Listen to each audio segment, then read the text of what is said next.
How did you get involved in rice production in Nigeria? Okay, so the CARI project or program sent me to Nigeria to be the policy advisor to the project.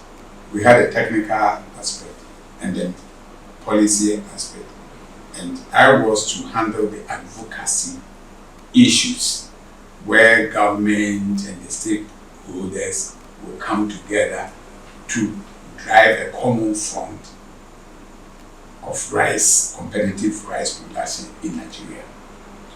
So when I went there, I took time, first month, went around the whole country, almost all the rice growing states, about 26 of them. I'll go the weekend, say Friday, then come back to office on Monday. Then we'll be making my notes. Then I came to a realization that Nigeria had everything that has to do with rice production. The land is there, water is there, people are in abundance. But then there's what I call disconnection all around. Then I did what I call the maiden meeting. The maiden meeting, I identified all the major stakeholders, people who are really connected or who will be involved in this rice transformation. And I started from the financial institutions because you need money. And I didn't leave the central bank out. I invited the central bank. I invited the commercial banks. When I finished, then I came to the statutory agencies, customs, who were looking at the imports, the police, internal and external security, and then World Food Program, FAO, ECOWAS, Agric Secretariat, all those people. And then I came to the major players, the rice farmers, the millers, the input dealers, the truckers. Then of course, we, the consumers. So I called a meeting. Then I put a question. I visited all the states in Nigeria, and of course the importers. I visited all the states in Nigeria, and Benin KB, where they initially did the first project, alone can produce the rice for Nigeria. The same thing in Ghana here, Central Region alone can produce all the rice for Ghana. So tell me why Nigeria is importing rice.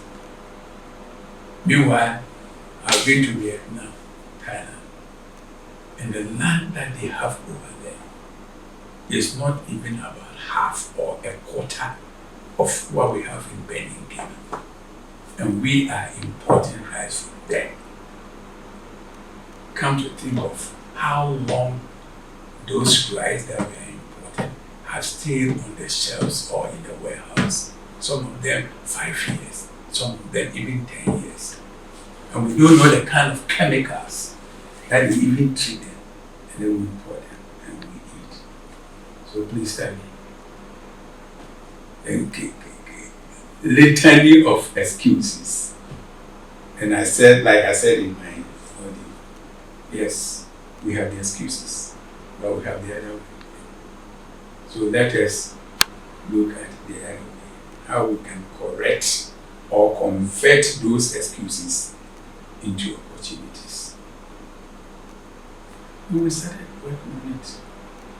So they say, okay, so what do we do?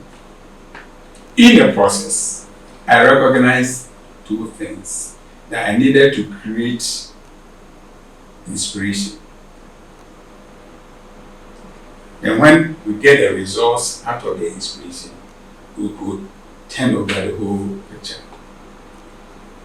And I realized that between the farmer and the input dealer, the input dealer who is selling seeds to the farmer was giving the farmer grains instead of seed. Whatever fertilizer that he was giving to the farmer was fake. Whatever pesticides was fake.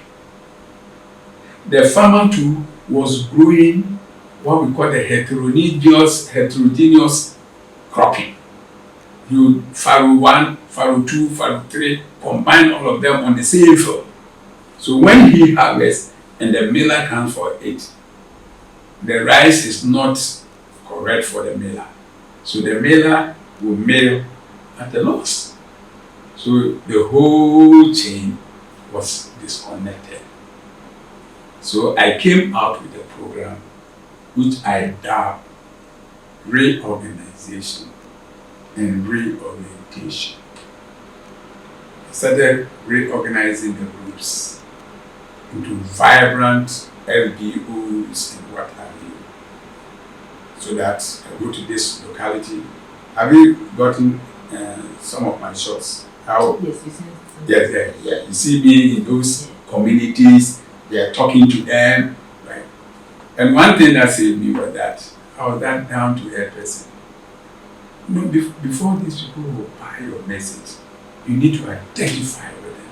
So I sit with them, I eat with them, I sit on their Okada. So anything that I was telling them, they were just vibing. Then we started reorganizing them. And then, of course, I needed to change their mindset. See, their mindset, like we say here, you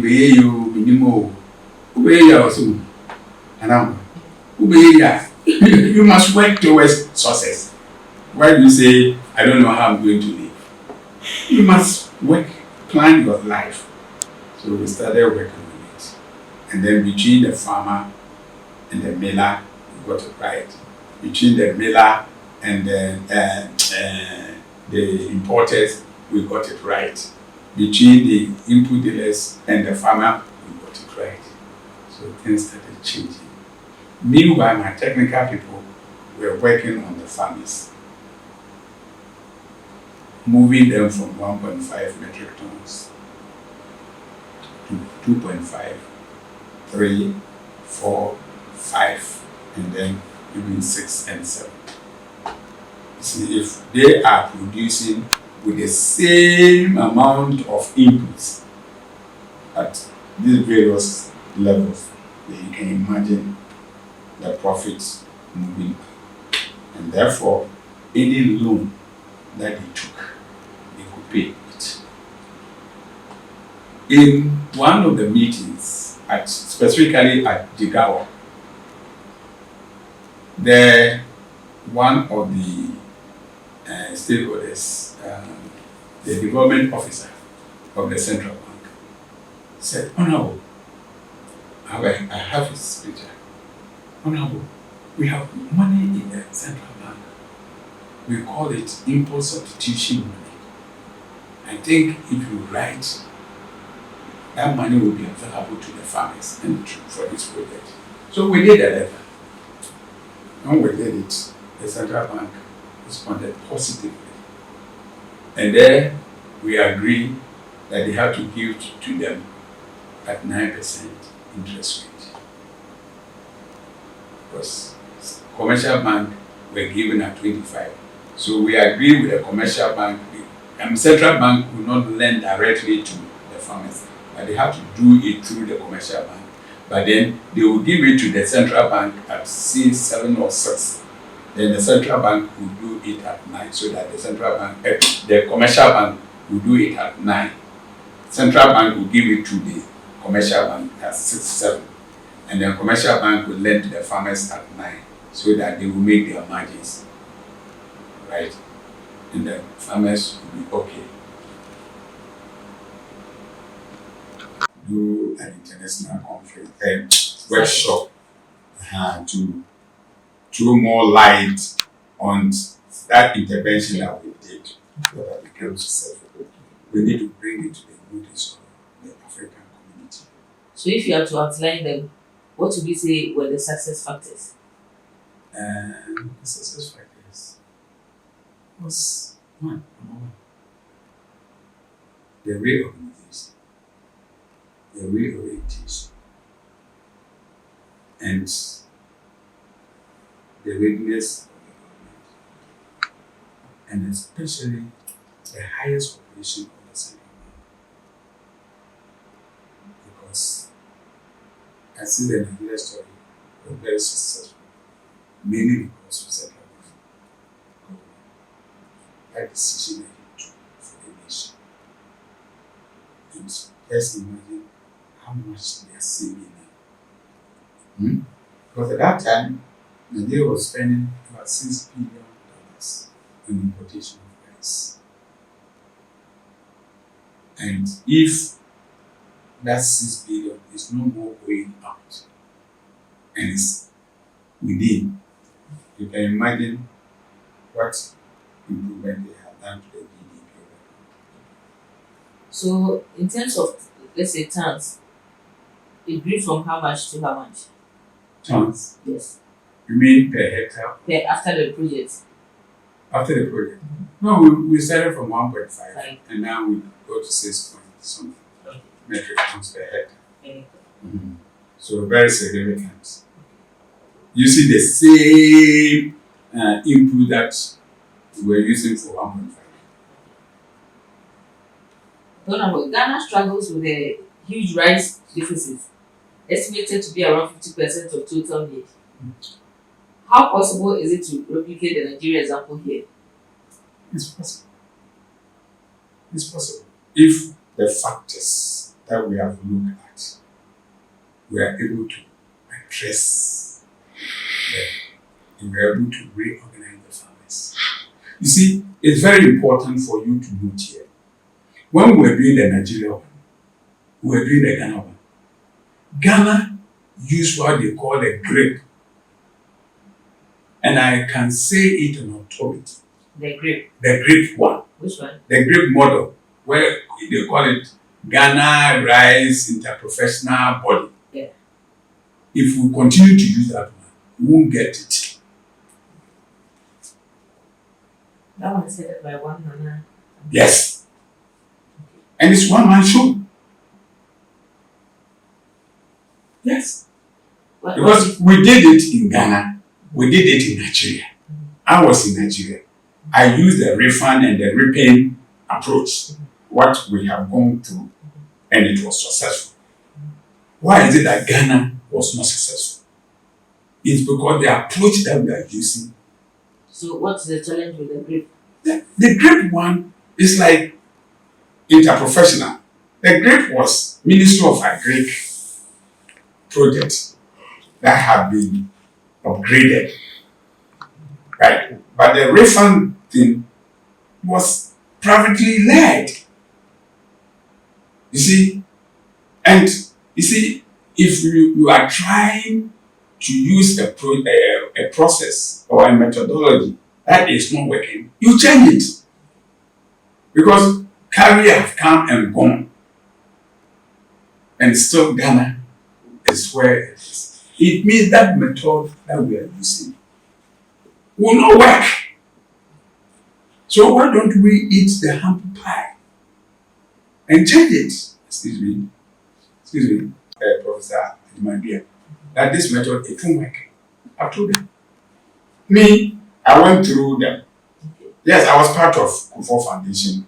I mean, like I told you right from the beginning, I studied the concept and everything. The great method, yes, they might have chalked some sources in terms of standardization and blah, blah, blah, blah. But the method that they are using and the woman factors over there will not help Ghana achieve what we want to achieve. So what would you suggest? I suggest that when I was in Nigeria and I was doing it, in fact, I did it so that it become a blueprint for the whole of Africa. You see, it becomes a blueprint. If you remember in my statement, I made a statement to the fact that I know that if Nigeria gets it, the whole of Africa will get it. So what I'm expecting is that we all sit down I won't say I was 100% correct in doing what I did over there.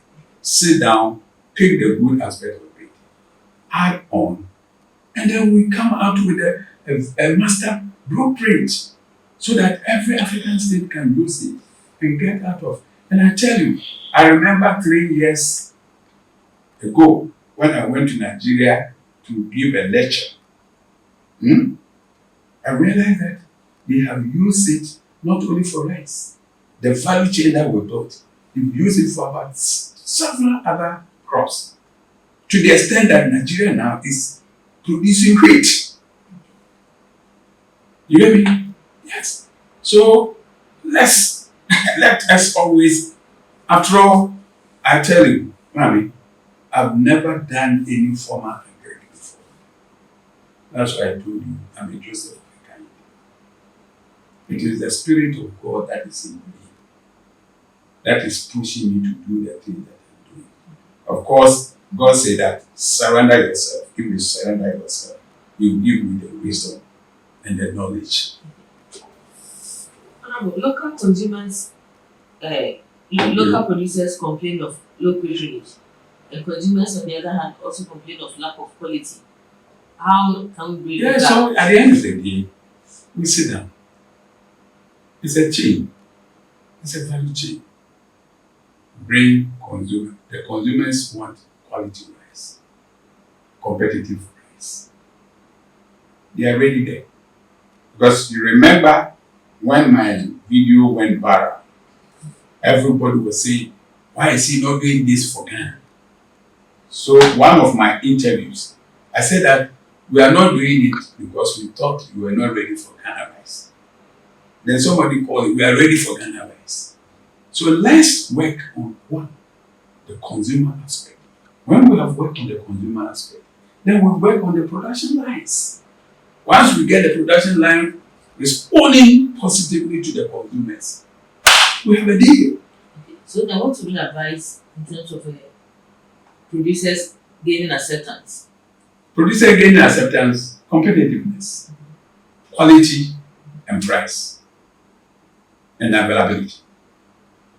If your quality is okay and it's available in the market and the price is good, consumers won't have it.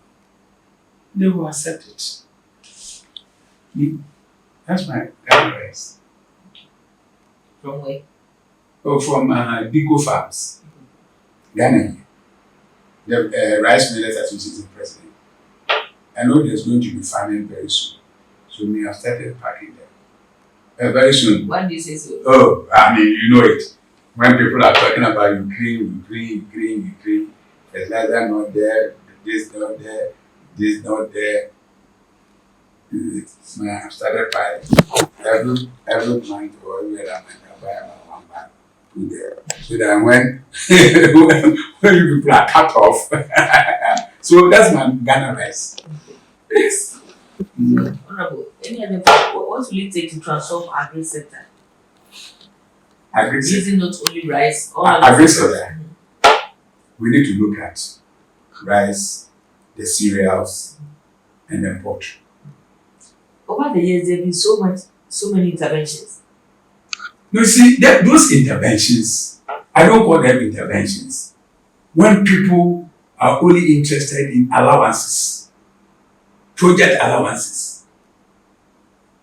Yes, when I was in Nigeria, it was not project allowances that was motivating me. What was motivating me was getting Africa out of rice importation, period. You see, not until we have identified people who have passion and perseverance and commitment and selflessness to pursue these things, we will go and come. Because projects. And people are only interested in certain allowances and drinking tea. Oh yes, I might be honest. Me, I know it. Oh yes, people are only interested in those things.